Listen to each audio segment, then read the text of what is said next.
الرعد ابتدا سے.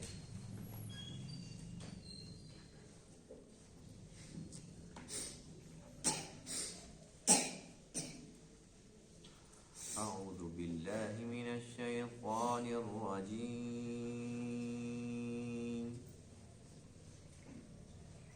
بسم اللہ الرحمن الرحیم.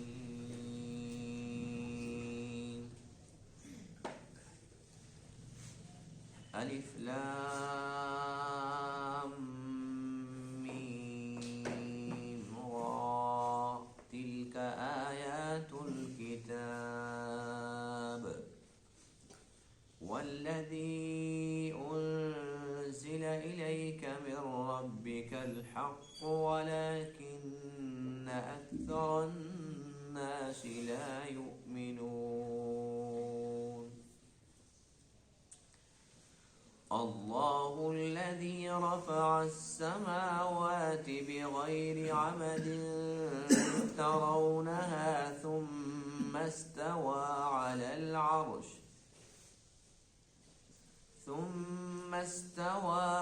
العرش وسخر الشمس والقمر كل يجري لأجل مسمى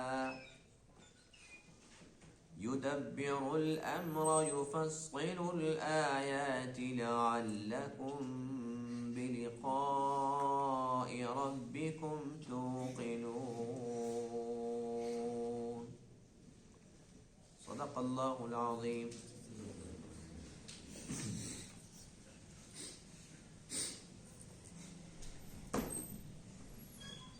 اس سورہ مبارکہ کا نام سورۃ الرعد ہے. رعد کا معنی ہوتا ہے بادلوں کی گرج. اس سورہ مبارکہ کے اندر بادلوں کے احوال کا بھی تذکرہ ہوگا انشاءاللہ. اسی وجہ سے اس سورہ مبارکہ کا نام سورۃ الرعد ہے. اس سورت کی ابتدائی آیات کے اندر قرآن مقدس کی حقانیت کا تذکرہ ہے اور پھر اس کے بعد اللہ تعالیٰ کی قدرت کی نشانیوں میں سے چند ایک کا تذکرہ ہے، جیسے کہ آسمان، زمین، سورج، چاند، ستارے. اللہ فرماتے ہیں کہ ان تمام چیزوں کو میں نے پیدا فرمایا اور یہ ساری کی ساری چیزیں میرے حکم کی پابند ہیں. جب تک اللہ کی چاہت ہے یہ ساری کی ساری چیزیں اسی طریقے سے چلتی رہیں گی، اور جب اللہ تعالیٰ چاہے گا تو اس سارے نظام کو ایک دم سے لپیٹ دے گا. اس سورت کی پہلی آیت میں پہلا لفظ حروف مقطعات میں سے ہے، الف لام میم را، جس کی مراد اللہ تعالیٰ بہتر جانتے ہیں. ہمارا ایمان یہ ہے کہ اسی طریقے سے یہ اترا تھا اور بعین ہی اسی طریقے سے ہم تک پہنچا. ہمیں اس کا مطلب سمجھ آئے یا نہ آئے، لیکن ہمارا عقیدہ، ہمارا ایمان یہ ہے کہ الف لام میم را یہ 4 حروف ہیں اور ہر ایک حرف پر 10 نیکیاں ہیں. جب ہم اس کو پڑھتے ہیں تو 40 نیکیاں ہمیں مل جاتی ہیں الحمدللہ. تلک آیات الکتاب، یہ کتاب کی آیتیں ہیں. والذی انزل الیک من ربک الحق، اور وہ جو اتارا گیا آپ کی طرف آپ کے رب کی جانب سے وہ حق ہے. ولیکن اکثر الناس لا یؤمنون، اور لیکن اکثر لوگ ایمان نہیں لاتے. اللہ الذی، اللہ وہ ذات ہے، رفع السماوات، جس نے بلند کیا آسمانوں کو، بغیر عمد، بغیر کسی ستون کے، ترونہا، جسے تم خود دیکھ رہے ہو. ثم استوى علی العرش، پھر اللہ تعالیٰ عرش پر مستوی ہو گیا. وسخر الشمس والقمر، اور اللہ وہ ذات ہے جس نے مسخر کیا سورج کو اور چاند کو. کل یجری، ہر ایک چلتا ہے، لأجل مسمی، ایک متعین وقت تک. یہ چلتے ہی رہیں گے جب تک اللہ کی چاہت ہے. یدبر الامر، اللہ تعالیٰ ہی تدبیر کرتا ہے معاملے کی. یفصل الآیات، اللہ تعالیٰ آیات کو تفصیل سے بیان کرتا ہے. لعلکم بلقاء ربکم توقنون، تاکہ تم اپنے رب کی ملاقات پر یقین رکھنے والے بن جاؤ.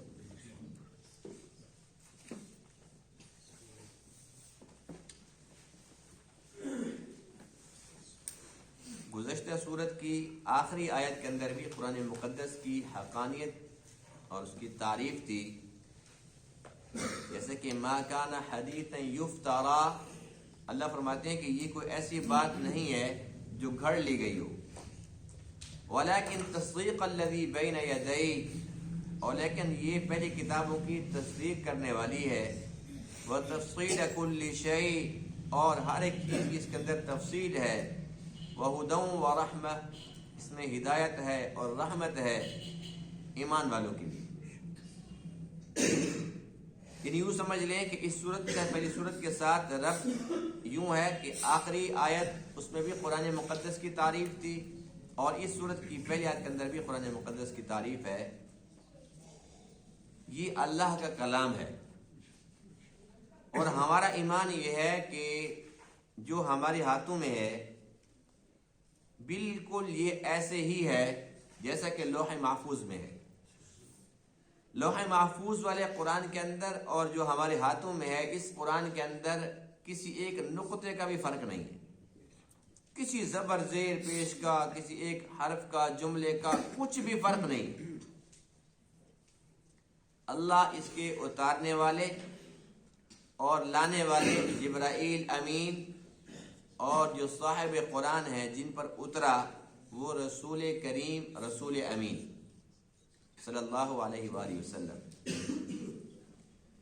تو اللہ کے نبی کے پاس جیسے آیا، لانے والا بھی امین تھا، کوئی ہیرا پھیری نہیں ہوئی، اور اللہ کے نبی بھی امین تھے، صادق الامین تھے. آپ جیسے آیا ایسے ہی اسی وقت صحابہ کرام کے سامنے پڑھ کے بھی سناتے تھے، اس کو لکھوا بھی دیتے تھے. اور اللہ نے خود ارشاد فرمایا تھا کہ اس کو اتارنے والے بھی ہم اور اس کے محافظ بھی ہم خود ہیں.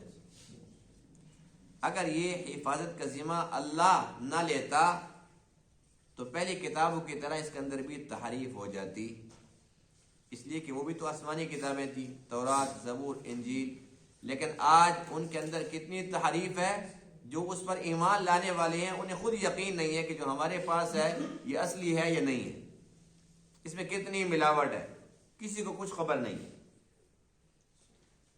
لیکن ہمارے پاس جو اللہ کا کلام ہے، چونکہ اس کے اتارنے والے بھی اللہ، اس کے محافظ بھی اللہ، اس لیے ہمیں اس کے اندر کسی قسم کی شک و شبہ کی گنجائش ہی نہیں. ہمیں یقین کامل ہے کہ یہ بالکل ایسا ہی ہے جیسے لوح محفوظ میں ہے. اور جب قرآن مقدس اترا اس وقت سے اب تک جو غیر مسلم اقوام ہیں، بالخصوص یہود و نصارہ، وہ اس کا مقابلہ کر رہے، پورا زور لگایا، اربوں خربوں ڈالر اب تک وہ خرچ کر چکے ہیں اور قیامت تک وہ کرتے رہیں گے. لیکن الحمدللہ وہ ساری کی ساری محنت کرنے کے باوجود، پیسہ لگانے کے باوجود اس مشن کے اندر ناکام رہے. ایک حرف بھی اس کے اندر سے اڑا نہیں سکے، ایک حرف اس کے اندر اضافہ نہیں کر سکے. یہ اللہ تعالیٰ کا بڑا ہی احسان ہے ہمارے پر الحمدللہ کہ ہمارے پاس قرآن مقدس بالکل اصلی حالت کے اندر ہے. لیکن افسوس کی بات یہ ہے کہ جن کے پاس آسمانی کتابیں اصلی حالت میں نہیں ہیں، یہود و نصارہ، وہ تورات و انجیل کو ایسے چمٹے ہوئے،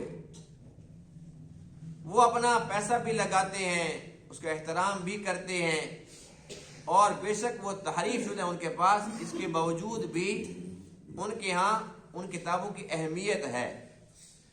ایک ہم بد نصیب ہیں مسلمان کہ ہمارے پاس قرآن اصلی حالت کے اندر موجود ہے لیکن اس کی وقت نہیں. ہم نے اس کے نزول کا مقصد ہی نہیں سمجھا. ہم نے یہ سمجھ رکھا کہ بس یہ برکت کے لیے ہے، اس کو پڑھو ثواب کے لیے، اور کچھ نہیں. بس یہ کہ کوئی اگر مکان بنا لیتا ہے، کوئی دکان اگر کوئی نئی بن جاتی ہے، اس کے اندر قرآن خوانی کرا لو.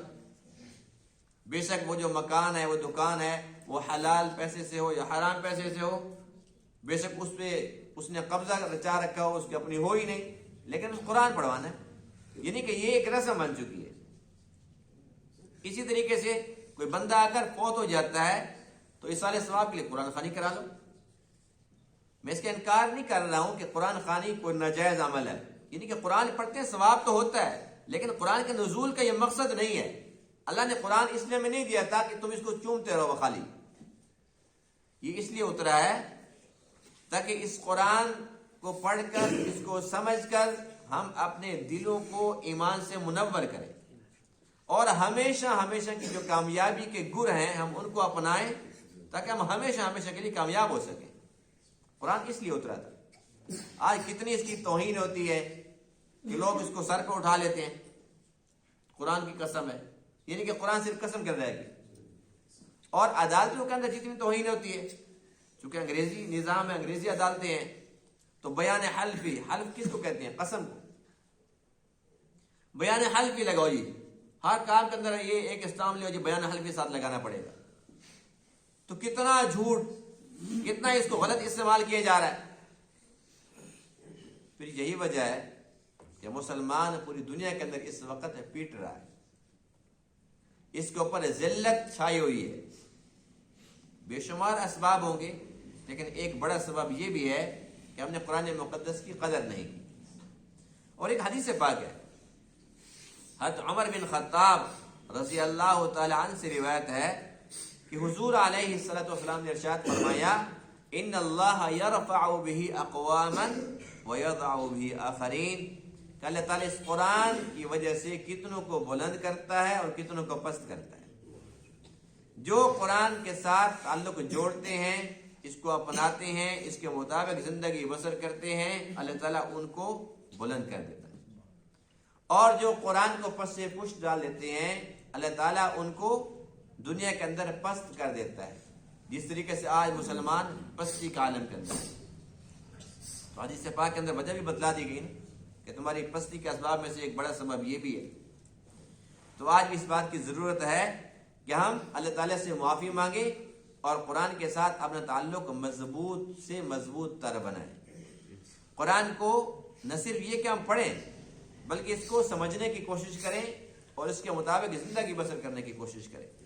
قرآن کے نظام کو پوری دنیا کے اندر نافذ ہونا چاہیے، اس کے لیے ہمیں بھرپور کوشش کرنی چاہیے. لیکن اگر ہم بے بس ہیں اور کچھ نہیں کر سکتے تو اپنے جسم پر اس کو لاگو کریں، اور اپنے گھر کے اندر جہاں ہمارا بس چلتا ہے وہاں پر اس نظام کو لاگو کریں. تو انشاءاللہ قیامت کے دن اللہ کے عام سرخرو ہو جائے گی کہ اللہ جتنا ہمارا بس چلتا تھا ہم نے اپنا پورا پورا زور لگایا. یہ کام کریں گے یا نہیں کریں گے؟ انشاءاللہ. دوسرا یہ کہ قرآن مقدس ایک ایسا دوست ہے جو بڑا با وفا ہے. حدیث پاک میں ہے کہ یہ قبر کے اندر بھی یہ کہتا ہے، خوبصورت شکل میں آتا ہے، اور جو اس کو دنیا کے اندر پڑھتا تھا اور کثرت کے ساتھ پڑھتا تھا، اس کے ساتھ اس کا تعلق مضبوط تھا، یہ اس کو تنہائی کا احساس نہیں ہونے دیتا. یہ کہتے ہیں پریشان نہیں ہونا، میں تیرا دوست ہوں قرآن، میں تیرے ساتھ کھڑا ہوں، پریشان نہیں ہونا. اور حدیث پاک میں ہے کہ حشر کے میدان کے اندر اللہ کے سامنے یہ جھگڑا کرتا ہے، اللہ اس کا جھگڑا قبول کرے گا. اور قیامت کے دن یہ اللہ کے سامنے سفارش کرے گا، اللہ اس کی سفارش قبول کرے گا. یعنی کہ دونوں لفظ ہیں، جھگڑالو بھی ہے اور سفارشی بھی ہے. یہ اللہ کے سامنے جھگڑا کرے گا، اے اللہ یہ بندہ جہنم میں کیوں؟ یہ تو دن رات مجھے پڑھا کرتا تھا. سفارش کرے گا، اے اللہ اس کو نہ بھیج. دونوں صورتوں کے اندر اللہ تعالیٰ اس کا جھگڑا بھی قبول فرماتا ہے، اس کی سفارش بھی قبول فرماتا ہے. یہ تبھی ممکن ہے جب ہمارا قرآن کے ساتھ تعلق ہوگا. ضروری نہیں کہ ایک انسان 10 پارے پڑھے ہر روز، ضروری نہیں کہ وہ 5 پارے پڑھے. بے شک وہ 1 پارا پڑھے لیکن مستقل پڑھے. آدھا پارا اگر پڑھ سکتا ہے تو آدھا پڑھ لے، 1 پاؤ پڑھ سکتا ہے تو 1 پاؤ پڑھ لے. الغرض اگر کوئی بندہ بڑا ہی مصروف ہے، 2 رکوع پڑھ سکتا ہے تو 2 پڑھے، لیکن ہمیشہ پڑھے. ایسا نہ ہو کہ رمضان کے اندر تو 6 ختم اور 10 ختم، رمضان ختم تو قرآن ختم. پورا سال اس کو مٹی کی تہ جمی پڑی ہوتی ہے، کوئی اس کو دیکھتا ہی نہیں. تو قرآن کے بڑے حقوق ہیں. اللہ تعالیٰ کا احسان عظیم ہے الحمدللہ کہ یہ وہ قرآن ہے جس کے بارے میں اللہ کے نبی فرماتے ہیں کہ تمہیں سمجھ نہ بھی آئے. جیسے الف لام میم را، حدیث پاک میں الف لام میم کے بارے میں فرمایا کہ یہ 3 حروف ہیں، اس میں تو را اضافی یعنی کہ 4 حروف ہیں. فرمایا کہ الف ایک حرف، لام دوسرا حرف، میم تیسرا حرف، یعنی کہ ہر حرف پر 10 نیکی ہیں. ہم نے الف لام میم را پڑھا تو 40 نیکیاں مل گئی، 40 نیکیاں. اور جب کوئی شخص نماز کے اندر پڑھتا ہے کھڑا ہو کر تو ایک حرف پر 100 نیکی ملتی ہے. اور جو پیچھے سننے والے ہیں سننے کے اندر ایک حرف پر 50 نیکی ہے. مسلمان تو ہے ہی مزے میں الحمدللہ، نفع ہی نفع ہے. لیکن شرط یہ ہے کہ اس کے اندر دل ہو، وہ سمجھتا ہو کہ میں مسلمان ہوں اور اس پر مجھے بہت کچھ مل رہا ہے. اگر اس کا عقیدہ ہے، اس کا ایمان ہے، یقین ہے تو اس کو بہت کچھ مل سکتا ہے قرآن مقدس سے. اللہ فرماتے ہیں تلک آیات الکتاب، یہ آیتیں ہیں کتاب کی اور جو آپ پر اتارا گیا آپ کے رب کی طرف سے. الحق، یہ حق ہے، قرآن حق ہے. ولیکن اکثر الناس لا یؤمنون، لیکن اکثر لوگ ایمان نہیں رکھتے اس پر. اکثر نہیں رکھتے کا مطلب یہ ہے کہ جو مسلمان ہیں وہ تو رکھتے ہیں، لیکن پوری دنیا کے اندر جو اکثر لوگ ہیں وہ مسلمان ہی نہیں ہیں. اکثریت میں تو نہیں ہے نا مسلمان، مسلمان تعداد میں کم ہیں اور کافر زیادہ ہیں. اس لیے فرمایا کہ جو اکثر لوگ اس پر ایمان نہیں رکھتے. کیا یہ اچھا ہوتا کہ سارے کے سارے اس پر ایمان لے آتے اور ان کی ہمیشہ ہمیشہ کی زندگی بن جاتی. اللہ الذی رفع السماوات بغیر عمد ترونها، اللہ کی قدرت کی نشانیوں میں سے ایک نشانی ہے آسمان. اللہ فرماتے ہیں کہ یہ دیکھو کہ اتنی بڑی چھت ہے جس کو میں نے بلند کر دیا، بغیر عمد ترونها، بغیر کسی ستون کے تم اس کو کھلی آنکھوں سے دیکھ رہے. اس زمین سے آسمان تک 500 سال کی مسافت ہے. کتنی ہے؟ 500 سال. اور پوری دنیا کے اندر جہاں کہیں بھی ہم چلے جاتے ہیں آسمان ایک جیسا نظر آتا ہے. ہر جگہ ایک ہی جیسا آسمان ہے. یہ اللہ کی قدرت کا شاہکار ہے. اتنی بڑی چھت مخلوق میں سے کسی کی بس کی بات ہی نہیں ہے. اس کو بنانا تو بہت دور کی بات ہے، اس تک رسائی بھی کسی کی بس کی بات نہیں. اور اللہ فرماتے ہیں کہ یہ ایک نہیں ہے، 7 آسمان. اللہ وہ ذات ہے جس نے 7 آسمان بنائے. خلق 7 سماوات ومن الارض مثلہن، اور 7 زمینیں. چلو آسمان تو ہم سے بہت دور ہے، زمین پر تم خود پھر رہے ہیں، لیکن اللہ فرماتے ہیں کہ یہ ایک ہے. ایسی 7 زمینیں ہیں. ہم نے دوسری زمین دیکھی ہے، ایک ہی نہیں ختم ہو رہی. اتنی بڑی زمین اور 6 اور بھی ہیں. اب وہ کہاں پہ ہیں، کتنی نیچے تک جا سکتی ہیں، اس سے نیچے کیا ہے، اس سے نیچے کیا ہے، اللہ بہتر جانتے ہیں. جیسے ایک آسمان، زمین سے آسمان 500 سال کی مسافت ہے، پھر ایک آسمان سے دوسرے آسمان تک 500 سال کی مسافت ہے. تو یہ بھی ممکن ہے کہ ایک زمین سے دوسری زمین تک بھی اتنی مسافت ہو، تو کون جا سکتا ہے؟ اور معلوم نہیں ہے کہ کتنے جہان ہیں جن کو اللہ نے پیدا کر دیا. سورہ فاتحہ پڑھتے ہیں نا، الحمدللہ رب العالمین، سب تعریفیں اس اللہ کی جو تمام جہانوں کا رب ہے. اب یہ تو ایک جہان ہے دنیا، اور اللہ کیا فرماتے ہیں؟ رب العالمین، میں رب العالمین ہوں، سب جہانوں کا. تو کتنے جہان ہیں اللہ بہتر جانتا. کتنی مخلوقات ہیں اللہ بہتر جانتا ہے. تو اللہ فرماتے ہیں کہ یہ ایک تمہیں نظر آ رہا ہے، 7 میں سے ایک نظر آ رہا ہے. اور یہ ایک کتنا بڑا ہے، کتنی بڑی چھت ہے. بغیر عمد ترونہا، کہیں دنیا میں تم جا کر پھرو کسی کو کوئی ستون نظر آتا ہے؟ کہیں بھی نہیں. ہم یہ تو بہت بڑی بات ہے. معمولی سی چھت بنانا چاہتے ہیں تو ہم سارے کے سارے پریشان ہوتے ہیں. بھائی اتنی بڑی چھت ہے، اس میں پلر لازمی ہے، اس میں بیم ہونا چاہیے، اس میں اتنا مٹیریل ہونا چاہیے، لیکن پھر بھی ڈر رہے ہوتے ہیں. لیکن یہ چھت ہوتی ہی کتنی ہے، اس کی اوقات ہی کتنی ہے. اللہ کی چھت کتنی بڑی ہے، پھر اللہ کتنا بڑا ہوگا. یہ زمین اللہ کا فرش ہے. والارض فرشناها فنعم الماہدون. فرمایا کہ یہ زمین ہم نے اس کا فرش بچھایا ہے. جس اللہ کا فرش اتنا بڑا ہے وہ اللہ کتنا بڑا ہو. تو یہ اللہ تعالیٰ کی قدرت کی نشانی ہے. اللہ فرماتے ہیں کہ تم ان کے اندر غور و فکر کرو. یہ سورج اور چاند ہے. وسخر الشمس والقمر, کہ اللہ نے ان کو پیدا بھی فرمایا پھر ان کو مسخر کر دیا ہے. یہ ڈیوٹی پر لگے ہوئے ہیں, انسان کی خدمت پر مامور ہیں. اللہ فرماتے ہیں کہ یہ میری قدرت کی نشانی ہے. میں نے آسمانوں کو پیدا کیا. ثم استوى علی العرش, پھر میں عرش پر مستوی ہو گیا. یہ جو جملہ ہے یہ متشابہات میں سے ہے, یعنی کہ اس کی مراد کوئی انسان سمجھ نہیں سکتا کہ اللہ تعالیٰ عرش پر کیسے مستوی ہے, اللہ عرش پر کیسے ہے. ہمارا ایمان یہ ہے کہ جیسے اس کی شان ہے, اس لیے کہ ہمارے دماغ میں وہ طاقت ہی نہیں ہے. اللہ نے ہمارے دماغ کے ایک لمٹ رکھی ہے, اس سے آگے نہیں سوچ سکتا. جس طریقے سے سناروں کے پاس کنڈا ہوتا ہے نا, اس سے وزن کرتے ہیں وہ. اب کوئی بندہ ان کے پاس گندم کی بوری لے کے جائے کہ تھوڑا وزن کرنا, وہ کرے گا. کوئی بندہ لکڑیاں لے کے چلا جائے کہ تھوڑا سا وزن کرنا, وہ کہے گا نہیں وہ خدا کا خوف کر, کنڈا نہیں ہے. کیونکہ کنڈا تو ہے بھائی, اس کی لمٹ ہے, اتنے تولے کر سکتا ہے بس, 10 تولے 20 تولے 100 تولے. یہ جو تو ایک من لے کے آ گیا یہ تو کنڈی ٹوٹ جائے گا. اس کے اندر اتنی طاقت نہیں ہے, اتنی کیپیسٹی نہیں ہے اس کے اندر. اس طریقے سے میں یہ بات سمجھ آ گئی نا کہ جو سونارے کا کنڈا ہے وزن تو کر سکتا ہے وہ, لیکن لکڑیوں کا نہیں کر سکتا, وہ گندم کی بوریوں کا نہیں کر سکتا, بس مخصوص حد تک وہ جا سکتا ہے. اسی طریقے سے جو ہمارا دماغ ہے یہ بھی مخصوص حد تک سوچ سکتا ہے, اس سے آگے اس کے اندر طاقت اور لیاقت ہی نہیں ہے, صلاحیت ہی نہیں.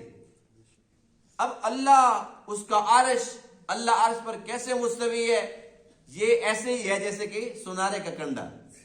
وہ فیل ہو گیا, بس ہمارا دماغ بھی فیل ہو گیا. اور جہاں ہمارے دماغ کی رسائی نہ ہو وہاں پر انسان کو چاہیے کہ وہ اپنے دماغ کو وحی کے تابع کرے, کہ بس میرا دماغ فارغ ہے, اب جو اللہ کی طرف سے وحی اترتی ہے بس میرا اس پر ایمان ہے, وہ جیسا بھی ہے ٹھیک ہے. تو اللہ تعالیٰ عرش پر مستوی ہو گیا. حدیث پاک میں یہ ہے کہ عرش اللہ کا کتنا بڑا ہے. فرمایا کہ یہ سارے کے سارے جو ہے نا آسمان, یہ سارے کے سارے عرش کے مقابلے میں ایسے ہیں جس طریقے سے نا ایک چھوٹا سا کڑا, معمولی سا. اور پھر اللہ کا جو عرش ہے, پھر اللہ کی جو کرسی ہے, وسع کرسیہ السماوات والارض, آیت الکرسی میں پڑھتے ہیں نا, تو وہ کتنی بڑی ہے. اس کے سامنے ساری کی ساری چیزیں ایسی معمولی چھوٹی سی چیزیں محسوس ہوتی ہیں. تو اللہ کتنا بڑا ہے, جس کا عرش اتنا بڑا. اب اتنا آسمان کتنا بڑا ہے, اور پھر عرش کے سامنے یہ بھی کچھ نہیں ہے. پھر عرش کتنا بڑا ہوگا, لیکن اللہ کی کرسی کے سامنے وہ بھی کچھ نہیں ہے. تو پھر اللہ کتنے بڑے ہو. تو اللہ تعالیٰ بہت قدرت کے مالک ہے. بس انسان کو چاہیے کہ جو بات سمجھ نہ آئے تو اس پر وہ ایمان لیا ہے. بس اللہ جو فرما رہے ہیں کہ اللہ عرش پر مستوی ہے, وہ ایسا نہیں ہے جس طریقے سے ہم کرسی پر بیٹھ جاتے ہیں, انسانوں کی طرح نہیں, جیسے اس کی شان ہے. تو اللہ تعالیٰ کی قدرت کی یہ نشانیاں ہمیں غور و فکر کی دعوت دیتی ہیں کہ اے میرے بندے, ان کے اندر غور و فکر کر, اور اس نتیجے پر پہنچ کہ یہ ساری کی ساری چیزیں جو کہ اتنی بڑی ہیں خود بخود نہیں بن سکتی, کوئی ان کا بنانے والا ہے اور وہ اللہ ہے. اور اللہ نے ان کو پیدا فرمایا تو یہ خود بخود چلتی بھی نہیں ہے, کوئی ان کا چلانے والا بھی ہے اور وہ اللہ ہے. اللہ فرماتے ہیں یدبر الامر, فرمایا کہ یہ جو معاملات ہیں نا ان کی تدبیر بھی میں خود کرتا ہوں. یہ بڑی زبردست بات ہے, عقیدے کی بات ہے. یعنی کہ اللہ نے تمام چیزوں کو پیدا فرمایا تو ایسا نہیں ہے کہ چیزیں بہت زیادہ ہو گئی, اب نعوذ باللہ اللہ تعالیٰ عاجز آ گیا کہ ان کو سنبھالوں کیسے, کنٹرول کیسے کروں, کچھ کسی کو دے دیے, کچھ کسی کو تو یہ کام کر, تو یہ کام کر. اللہ خود نہیں کر سکتا تھا؟ نہیں, ایسی کوئی بات نہیں ہے. اللہ فرماتے ہیں کہ یدبر الامر, تدبیر بھی میں کرتا ہوں.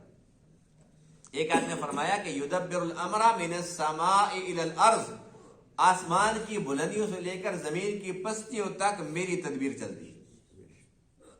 ہر ایک چیز اللہ کے حکم کی محتاج ہے، جو اللہ چاہتے ہیں وہی ہوتا ہے، اللہ کی چاہت کے بغیر کوئی کچھ بھی چاہے کچھ بھی نہیں ہوگا۔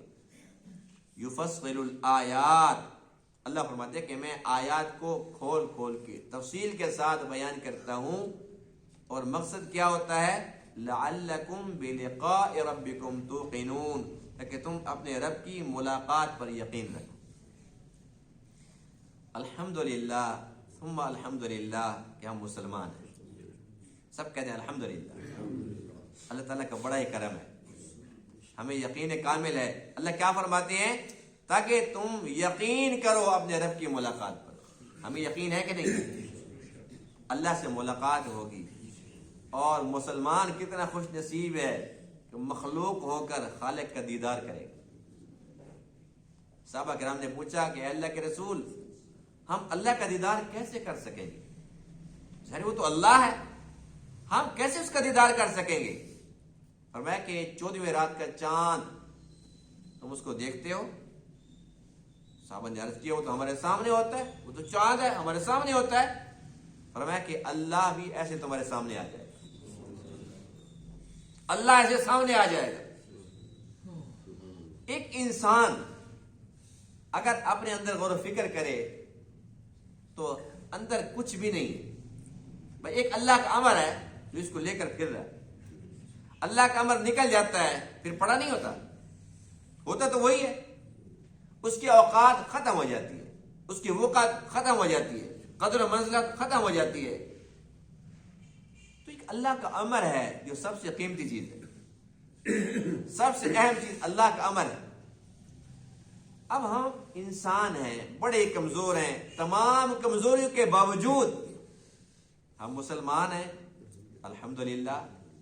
ہمارا ایمان یہ ہے کہ ہم دنیا کے اندر جو مسلمان آپس کے اندر ملتے ہیں السلام علیکم کہتے ہیں نا، کہنا چاہیے، سنت طریقہ ہے۔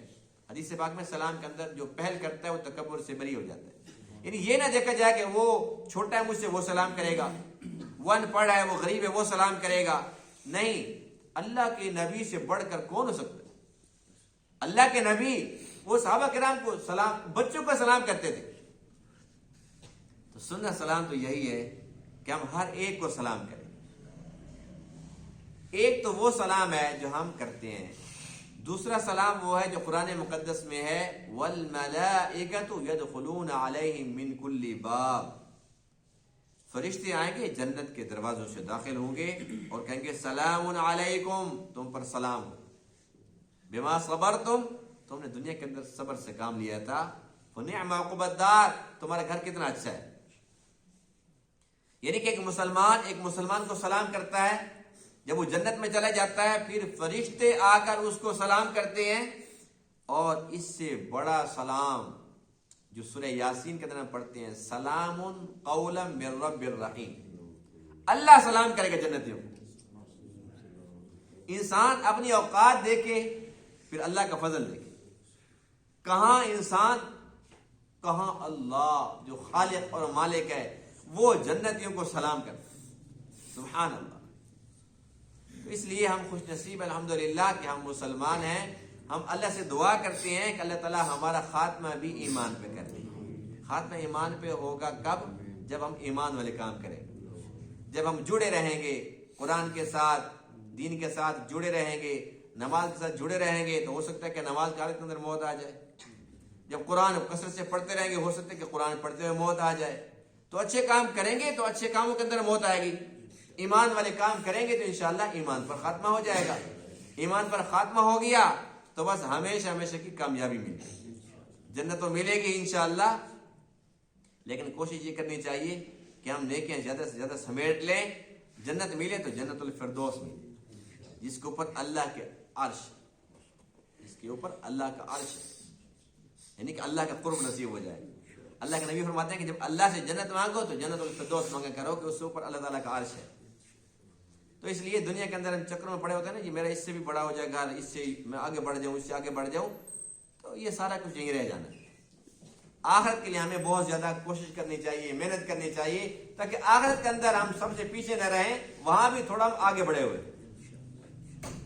اور یہ صرف اور صرف عزم کرنے سے ہی ہو سکتا ہے کہ جب عزم کر لیں، نیت کر لیں، توفیق تو اللہ نے دینی ہے، قبول بھی اللہ نے کرنا ہے. ہمارا کام ہے کہ کوشش کریں کہ آج سے انشاءاللہ صبح سے لے کر شام تک نیکیاں سمیٹنے کی بھرپور کوشش کریں. جو نیکی ملے گی اس کو تو نہیں چھوڑتے نا، پھر دیکھی جائے گی. کوشش کریں گے اللہ تعالیٰ عمل کرنے کی توفیق عطا فرمائے. وآخر دعوانا الحمدللہ رب العالمین.